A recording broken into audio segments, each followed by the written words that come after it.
Good morning, good afternoon. Hi, Julia. How are you? Hi, I'm great, thanks. How are you? Very good, very good. Hi, everyone. Welcome to this exciting talk.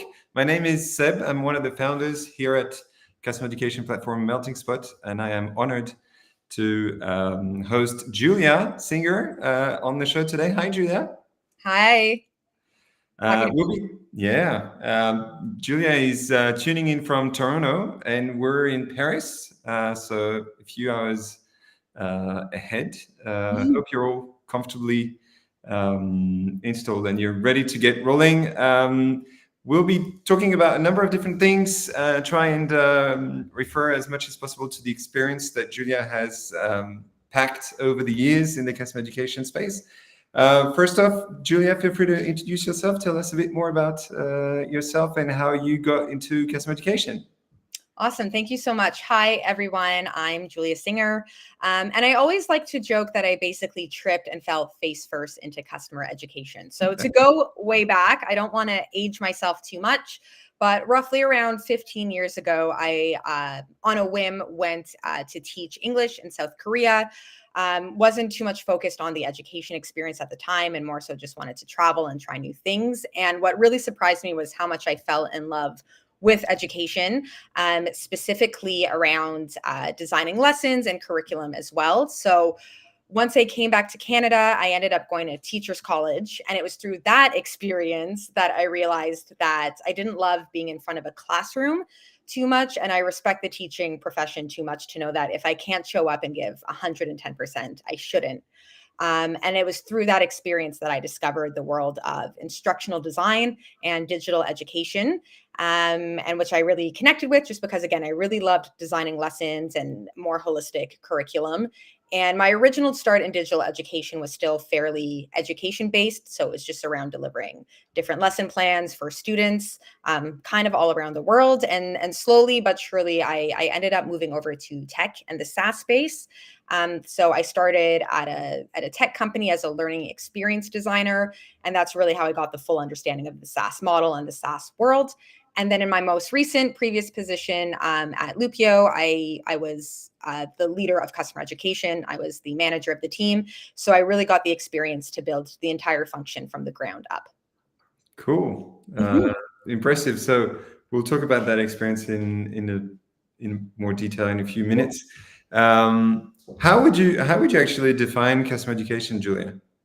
Yeah, that's a great question. I think I would define customer education as leveraging engaging and interactive mediums to guide customers to value within your product. So, training how to use a product, how it works is obviously very important, but you also want to use those lessons to make sure that they're reaching the value prompts that they need to be successful in your product and adopt it long term.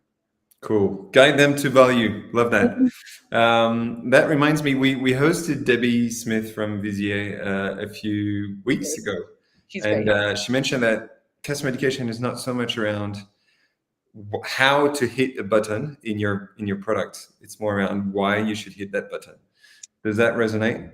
Yeah, absolutely. I always say it's important to deliver the WIFM in your content. So basically, what's in it for me. So just to make sure that, yeah, this is why you're clicking the button, and this is how it will benefit you long term. Understanding this workflow, it's good to always sprinkle how it will make you the end user's life easier in the long run as well. Just because you have to get that buy-in. I had someone once refer customer education and marketing and how similar they are, and that was a bit of an aha moment for me in the sense that you usually have 5-10 seconds to really grab the customer's attention and make them want to stick it out. So it's really important to sprinkle in the benefits through the training content as well.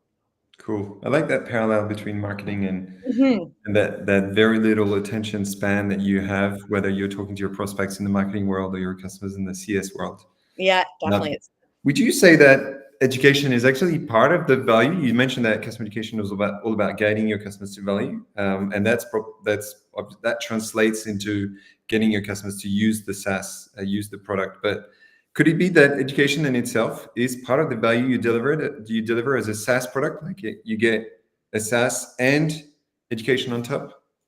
Yeah, I think it's definitely something that can be delivered in a valuable component of SaaS as well. And it's always good to partner with your sales teams to sprinkle that into their talk tracks as well, just to number one, show the customer that they will be supported and how to use the platform.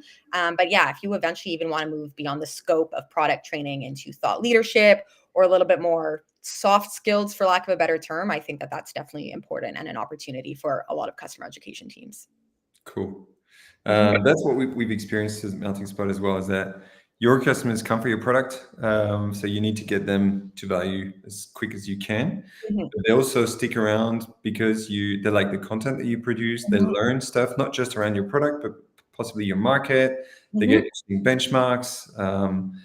They get market intel from the customer education or customer success team. So there's really more to customer education than just a way to activate your users. I think there's a way to deliver greater value to them, and that's certainly something that we find exciting about customer education at Melting Spot.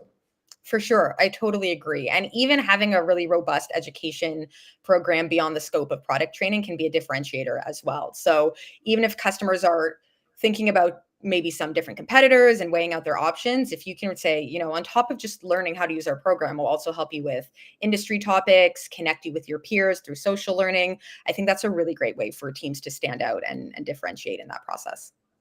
Cool, thanks. Mhm. Looking back at your time at Loopio now, what did the customer education function look like when you started? Was there any customer education function to start with? And yeah, and where did you take this function? Thanks. Yeah. So yeah, no, when I started at Lupio, they had a lot of teams set up. I mean, they were still a fairly progressed company. I think they had roughly 150 employees. So it wasn't in the scrappy startup phase at all. And they had a really great customer success motion. They also had a really well defined out onboarding team. And so it's a bit of a funny story in terms of how my role got started. They essentially purchased our LMS at the time, and they kind of thought, with all brilliant stakeholders in their own domains, they thought we could surely just get this up and running. But it was through the implementation process that they realized that customer education is its own world, and it would be the most beneficial to bring somebody on to fully own that. So that was basically where things were when I started. They had the LMS tool purchased, but beyond that, there was no team, no program, not so much of an understanding around best practices. So we were really starting from the ground up. And sorry, you also asked in terms of where things went after I Yeah, started. Okay. yeah. Yeah. And then I can elaborate a bit more. I can be a bit more precise. Like, what kind of skills did you recruit to start with? Mm, Like, did you focus on content production? Did you focus on more mm. like customer facing skills and soft skills? That is a great question. So, how the team got built was actually a bit of a unique experience in the sense that we actually leveraged on product knowledge and insights to build out that content. So, when I had started, I obviously have a lot of expertise and knowledge around customer education, digital education best practices, but I Mhm. didn't have that deep product knowledge. So, what we were looking for at first was just that product knowledge and insight. And we were very lucky that we had someone on the onboarding team who was super passionate and skilled in education and delivering training. So we brought her over, and it was a little bit hacky in terms of what she was working on, but she was really fantastic at managing our one-to-many webinars and facilitating that content. Not because it's about delivering the content, but what's really important to remember when you have a facilitator is that they need to be knowledgeable, because you don't want to run into a situation during the question answer period in a one-to-many webinar with 20 to 50 customers, and somebody asks a question and the host responds, I don't No know. clue. So it's really important to have that um, product insight. And in terms of what teams can recruit first, I think it actually depends on who your audience is. It's kind of hard to give just a templated answer to that. Some industries have folks who are a little bit scared of tech, not really understanding how it works, and they would probably work better with a webinar to have somebody walk them through the product. Whereas other teams or other, customer bases might be really more inclined in tech. So just in the nature of saving development time, you might want to just bang out a couple e-learning courses or videos. Um, so I think it really does depend on multiple different things when making that decision. Cool. Okay. Mhm. There's a question from Sandra, actually focused on on the use of melting spot for customer education. So I might take that question. I'll park it for a minute, but what I'll do is I'll just focus on three things. So not specific to melting spot, but I think things that we had in mind when we designed melting spot. So melting spot is a customer education platform. What we do is we bring together a number of different learning experiences under one single roof, and we drop this experience inside the SaaS of our customers. And so we believe in three things in terms of education. One is multi-format, and you can talk through that, Julia, in a moment. So a variety of different learning experiences, because we don't learn at the same pace. We don't like the same format. So synchronous, asynchronous, chat, video, texts, articles, whatever. So multi-format. Two is in product. So we like education where your customers are, and we take education to your customers and not the other way around. And the third piece is personalized, because we believe that we don't need to learn the same stuff as users of a SaaS. There might be different personas using a particular SaaS, and they might need different types of content. There might be also different customer cohorts based on your history with the SaaS. If you've been around for a while, you don't need the same content. If you're new, you need to be onboarded with the right content. So these are the three elements that we try to keep in mind with every new feature that we build on Melting Spot. So in product, in context, personalized, and multi-format. Does that resonate with learning in your view, Julia? Oh, absolutely. I don't know if you saw me shaking my head, but you were pretty much speaking my language, especially in terms of connecting with how your users want to learn or how they learn best. That's an ethos that I brought over from even my teaching days. As a teacher, it's your responsibility to make sure that you are connecting with your students in the ways that they learn best, because everybody learns differently. And it's not other folks' responsibility to cater to how you teach. As the educator, it's your job to cater to how they learn. And especially if we're comparing customer education to marketing, again, if somebody shows up and the training is not their style, well, then they just won't take the training. Folks are autonomous. We're all adults here. So it really is important to deliver different experiences that align with the learner. And similarly, I agree. Just-in-time learning is so important. A lot of folks don't know what they don't know. So it's kind of difficult to expect them to go to a help center in LMS and say, I want a course on this specific feature, just because they might not even know that they need to be trained on that. And to personalize it to the different persona is a really great call out as well, because again, we want to be mindful of our end users' time and how they're interacting with the product. So we don't want to waste anybody's time by making folks take training that just doesn't align with how they would use the product. Cool. And you mentioned one-to-many webinars. How do you balance one-to-many activities and sort of that human touch that you need when it comes to education and learning? Like, how do you manage to scale customer education without losing the human touch? Oh, that's a great question. I think it really does help to have a great facilitator. And again, both my team members over at Lupio were just genuinely really warm, friendly people who are comfortable speaking in front of audiences. But even then, to just sprinkle in maybe some icebreaker activities, to really speak in a language that's not too formal, to give folks the opportunity to even connect with each other. So it's always great to have a chat up and running. And we would start every webinar with just questions that didn't even have much to do with the product. So just tell us where you're calling in from. Tell us where your dream vacation is. And then we would use, I can't remember the name of the tool, but it was one of the mind map tools where, it was Slido, sorry, where you just basically enter in, and then kind of the more popular responses, the more it grows. So that's a good way to assess commonality as well. So to just kind of, give your users an opportunity to connect with each other and to chat and to be just a warm, friendly, engaging person as well. Cool. Let's put our money where our mouth is. Everyone, if you can drop in your hellos and tell us where you're logging in from in the chat, we'll see. We'll have it's always good to know where people are logging in from. I'll let you know how things go. So, Julia, 'cause I don't think you have visibility over the chat. I'll let you know. Okay, great. Cool. That's cool. We're going to get our hands a little dirty now and get into the nitty gritty of tooling and what a customer education stack should look like. Obviously, there's the elephant in the room, BLMS. Mm-hmm. Is it the most central part of your customer education strategy? What other tools did you use at Lupio or elsewhere? What are the pitfalls? What are the do's and don'ts in terms of tooling? Yeah. Yeah, that's a great question. So I do think an LMS is really important to have a successful customer education function. What that LMS looks like can be flexible. So it's also just about understanding why an LMS brings so much value. And the main areas that I think are important is that it hosts content. Although I know Melting Spot and there's a couple other in-app training products that deliver that product experience, within the platform. But it's also really important to have somewhere where you can just track course data, completion rates. So any type of dashboard that basically gets you to understand how folks are interacting with your content.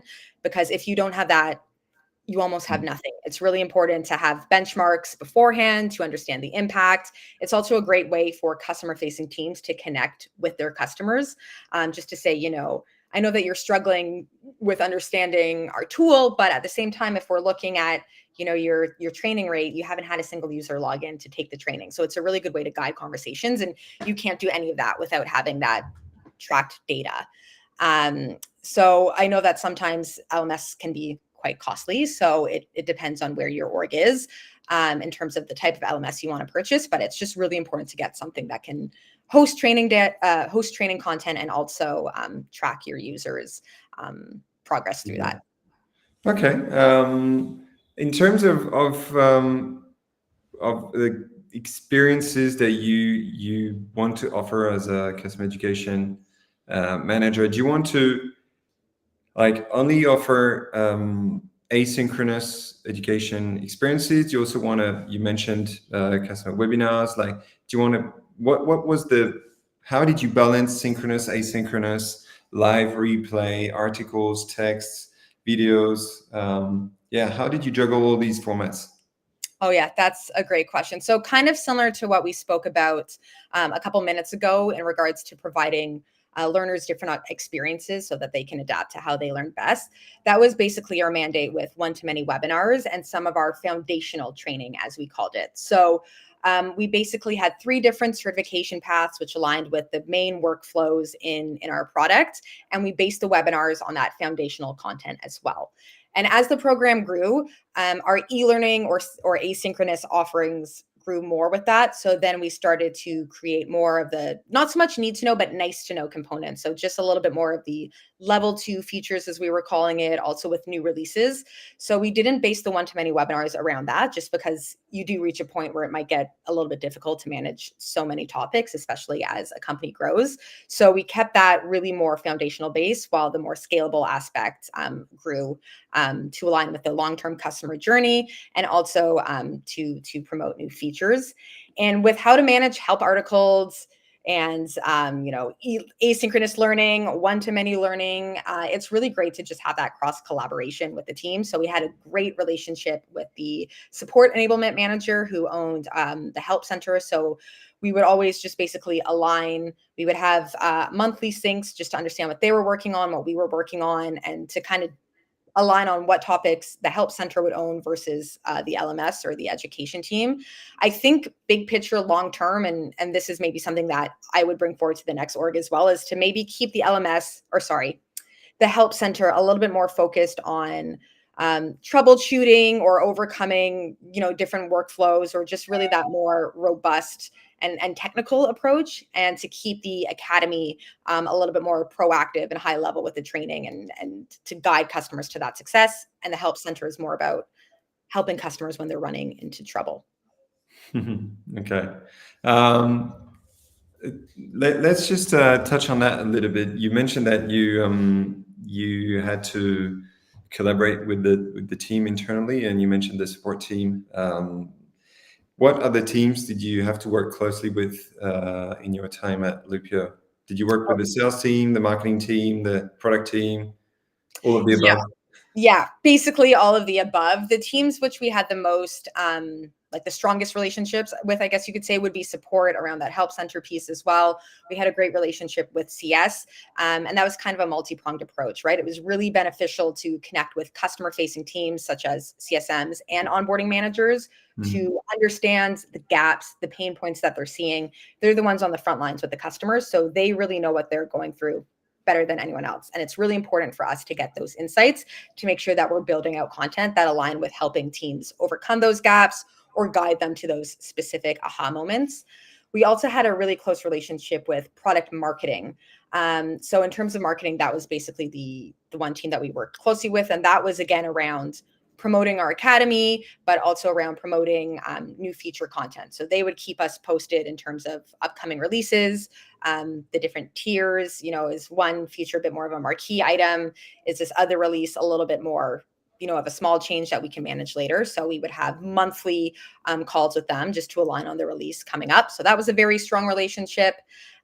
We partner with sales, again, just to give them insights in terms of what the education team does, so they could speak to that in their calls, and also to understand just what prospects are most excited about, or what are they looking for, or what will they need to be successful long term.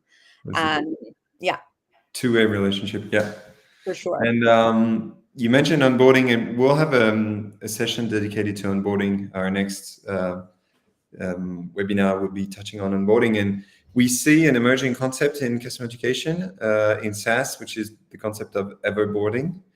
So not just onboarding, like in the first few days or weeks of using the tool, but basically considering onboarding as a never-ending process, because first you might have new users within the same account, people leaving a company, people joining. You might have to onboard these people again and again. And second, you might, even for a user that's been properly onboarded and has reached time to value, you feature something that they haven't used yet and that they should be using to get even more value out of the tool. And so how did you turn this concept into reality at Loopio? I love that question. Yeah, so basically, in terms of everboarding, eventually my team moved over to customer success because of that. We had pretty much mastered scaling onboarding, which was our original mandate, which was, again, those foundational courses, foundational features to understand that first value. And then this is another area where a partnership with your CS team, or even, RevOps or your analytics team long-term, is really helpful, because basically what happened at Loopio is that we had an understanding of different actions or behaviors throughout the customer journey over the course of years that lead to a healthy account or long-term adoption. And so once you have an understanding of those core components that drive success long-term, we were able to build content beyond that. So I'm just trying to think of like specific examples in terms of, maybe you don't set up the integrations right away, but that's an important component long-term to make sure that a product's sticky. So it's still really important to have content around integrations, or even if you want to start bringing in thought leadership a little bit later in the game, so that you still get that loyalty from a customer, because they might know how to use the product inside and out, but now you're actually offering them benefits even outside that approach. Cool. That's great. Did in terms of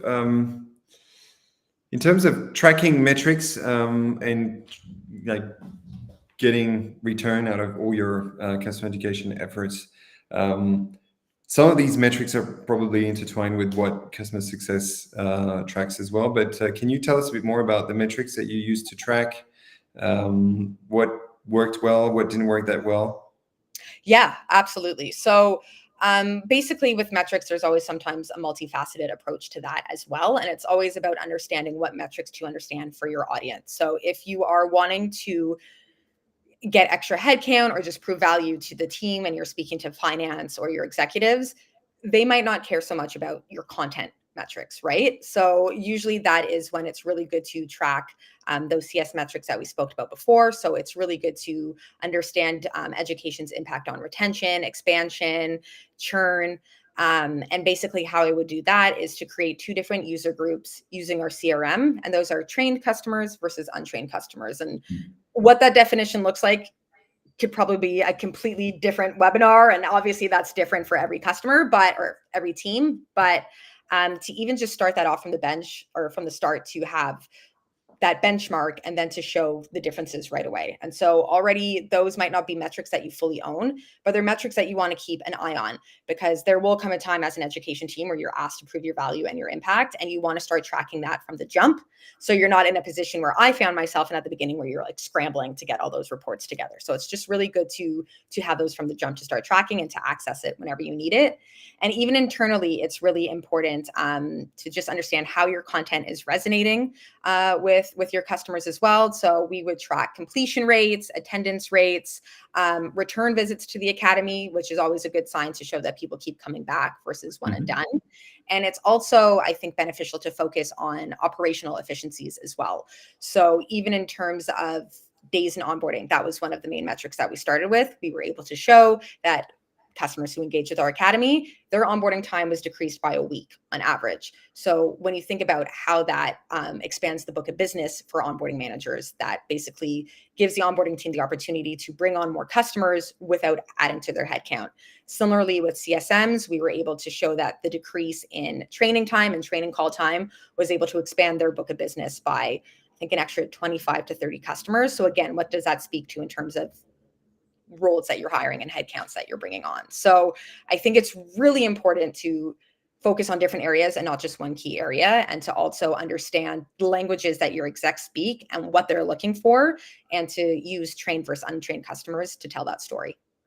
Cool. Well, good on you for being able to provide evidence that you were able to get hard dollars against all these activities, and that's good. I mean, reducing churn, reducing time to value, driving operational efficiency within the CS team, and freeing up space for CS to focus on other value-added stuff. These are all super valid metrics to track.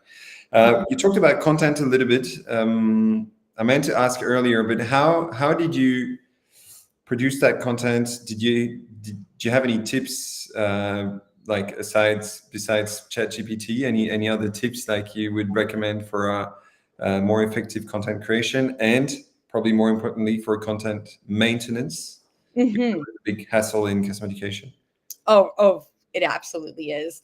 And yeah, I've been in customer education so long that ChatGPT is still very new to me. So yeah, we had an entire life before that. So I think in terms of creating content, it's really helpful, number one, to keep it as short as possible, like maybe not 30 seconds, but you never really want to create content that goes over more than 10 minutes.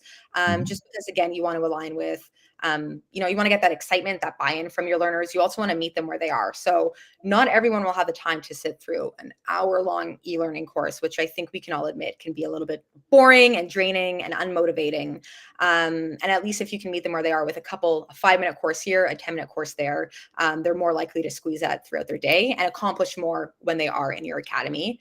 I also think it's really important to sprinkle different assessments and knowledge checks throughout. And those can be from different scopes, even if you want to do a self-assessment, like what's your understanding on this topic, or to even engage customers by having them think, about an answer or write down their thoughts around a certain topic before you provide it with them. So to get that engagement and to make sure that the customer is doing more than just passively scrolling through or passively watching your video.